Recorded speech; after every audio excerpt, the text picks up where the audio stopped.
కాకినాడ నగరం వివోఏల కాల పరిమితి సర్క్యులర్ రద్దు చేయాలని, ఉద్యోగ భద్రత కల్పించాలని, బకాయిల వేతనాలు చెల్లించాలని, అక్రమంగా తొలగించిన వారిని తిరిగి విధుల్లోకి తీసుకోవాలని కోరుతూ కాకినాడ కలెక్టరేట్ కార్యాలయం వద్ద సిఐటియు ఆధ్వర్యంలో ఏపీ వెలుగు వివోఏ యానిమేటర్స్ ఉద్యోగుల సంఘం పెద్ద ఎత్తున ధర్నా నిర్వహించింది. ఈ సందర్భంగా యానిమేటర్స్ ఉద్యోగుల సంఘం గౌరవ అధ్యక్షురాలు బేబీ రాణి మాట్లాడారు. రాష్ట్రంలో 28,000 మంది వివోఏల పొదుపు సంఘాల మహిళలకు దీర్ఘకాలికంగా సేవలు అందిస్తున్నారన్నారు. తెలుగుదేశం ప్రభుత్వం కాల పరిమితి సర్క్యులర్ రద్దు చేస్తామని ఎన్నికలకు ముందు ఇచ్చిన హామీలు నెరవేర్చాలని డిమాండ్ చేశారు. నిబంధనకు విరుద్ధంగా వివోఏలను తొలగిస్తున్న వారిపై చర్యలు తీసుకోవాలని డిమాండ్ చేశారు. ఈ కార్యక్రమంలో పెద్ద ఎత్తున అన్ని డివిజన్ల నుండి వివోఏలు పాల్గొన్నారు.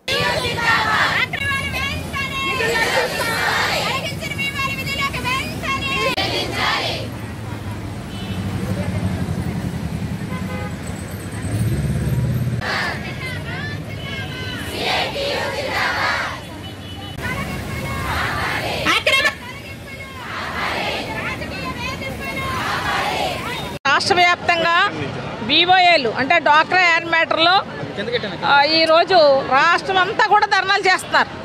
ఎందుకు చేస్తున్నారు అంటే అక్రమంగా తొలగింపులు. కొత్త గవర్నమెంట్ వస్తుంది, కొత్త గవర్నమెంట్ వస్తే మా బ్రతుకులేమో మారుతాయి. గత గవర్నమెంట్ వేధింపులకు గురిచేసింది, కొంతమందిని తీసేసింది. కానీ ఈ గవర్నమెంట్ అయినా ఉద్యోగ భద్రత కల్పిస్తుందేమో అని చెప్పి ఆశించారు. కానీ ఈ గవర్నమెంట్ ఎమ్మెల్యేలు మంత్రులు ప్రమాణ స్వీకారం చేసిన మరుసటి రోజే ఈ తూర్పుగోదావరి జిల్లా, ఉమ్మడి తూర్పుగోదావరి జిల్లాలో 200 మంది వరకు తీశారు. అలాగే రాష్ట్ర వ్యాప్తంగా అనేక మందిని బలవంతంగా మెడబట్టి బయటికి గంటేశారు. ఇది చాలా అన్యాయం, దీన్ని చాలా దుర్మార్గం, దీన్ని తీవ్రంగా ఖండిస్తున్నాం. నేటికి కూడా ఉద్యోగాలు ఇవ్వలేదు. ఏంటనంటే ఇప్పుడు వరకు మీరు తిన్నారు, ఇప్పుడు మేము తింటామంటున్నారు.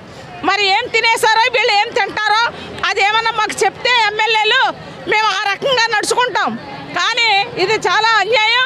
ఇప్పటికైనా తొలగించిన వాళ్ళు ఎక్కువ మంది ఎవరంటే చిక్కల రామచంద్రరావు గారి ఏరియా, జ్యోతుల నెహ్రూ గారి ఏరియా, అలాగే సత్యప్రభ గారి ఏరియా, యనమల దివ్య గారి ఏరియా. ఈ ఏరియాల్లోనే ఎక్కువ మందిని తొలగించారు. నేటికి వాళ్ళు వేసుకోలేదు. కాబట్టి ఖచ్చితంగా వీళ్ళందరినీ ఉద్యోగంలో వేసుకోవాలి, వాళ్ళ ఉద్యోగ భద్రత కల్పించాలి. అలాగే వివోఏలకి అపాయింట్మెంట్ ఆర్డర్లు ఇవ్వాలి. అపాయింట్మెంట్ ఆర్డర్లు ఇచ్చి వాళ్ళకి జీతాలు గవర్నమెంటే నేరుగా వాళ్ళ అకౌంట్లో వేయాలి. 10,000 రూపాయలు వేతనం అని ఇప్పుడు ఇచ్చేది 8,000. 8,000 కూడా 6 నెలలు, 8 నెలలు, 9 నెలలకి ఇస్తున్నారు. పైగా ఒక మంత్రి గారు చెప్తున్నాడు, మన సర్ప మంత్రి, ఆయన ఏం చెప్తున్నాడంటే 3 ఏళ్ళకోసారి యానిమేటర్లు తొలగించేయాలి. ఆ సర్క్యులర్ ఉంది, కాలపరిమితి సర్క్యులరు, ఆ సర్క్యులర్ ప్రకారమే మేము తీసేస్తామని చెప్తున్నాడు. చాలా దుర్మార్గం ఇది. 3 ఏళ్ళకోసారి ఎమ్మెల్యేలు తీసేస్తే ఊరుకుంటారా? ఎంపీలు తీసేస్తే ఊరుకుంటారా? ఈ మంత్రులు 3 ఏళ్ళకోసారి వెళ్ళిపోవచ్చు కదా. వీళ్ళెందుకు 5 ఏళ్ళు ఇక్కడ టెస్టేసి కూర్చుని దేశ సంపదను దోచి తినడానికి? కాబట్టి మేము చెప్పేది ఏంటంటే 3 ఏళ్ల కాల పరిమితి తక్షణం తీసేయండి, ఉద్యోగ భద్రత కల్పించండి. అలాగే వీళ్ళతోటి వ్యాపారాలు చేస్తున్నారు. కూరగాయలు కొనిపించడం, కోళ్ళు అమ్మించడం, కుక్కలు అమ్మించడం, అలాగే మసాలాలు అమ్మించడం, ఇలాంటి పనులు చేస్తున్నారు. మహిళా మార్ట్లు అని చెప్పేసి వీళ్ళు ఎత్తి మీద రుద్దుతున్నారు. దాంతో కూడా ఎవరో కొనక ఇప్పుడు బోల్డని మార్ట్లు వచ్చేసాయి. డి మార్ట్, స్పెన్సర్స్, రకరకాలు ఎన్నో వచ్చేసి ఎక్కడ పడితే అక్కడే వ్యాపారం జరుగుతున్నప్పుడు డ్వాక్రా యానిమేటర్లో గత్యంతరం లేక వివోఏలు వీళ్ళకి అవసరం ఉన్నా లేకపోయినా వీళ్ళే కొనేసుకుంటున్నారు. ఆ కొనుక్కుని వెళ్ళటం వల్ల ఏమవుతుందంటే అప్పులు పాలైపోతున్నారు. ఈ అప్పులన్నీ ఎలా తీసుకుంటారు? పైగా జీతాలు రాక అప్పులు పాలై వేళ్ళుంటే మీరు దొంగలు అని చెప్పేసి ఒక మంచి కుక్కని చంపాలంటే పిచ్చి కుక్క అని ప్రచారం చేయాలి. ఆ రకంగా ప్రచారం చేస్తామన్నారు. ఇది చాలా దుర్మార్గం.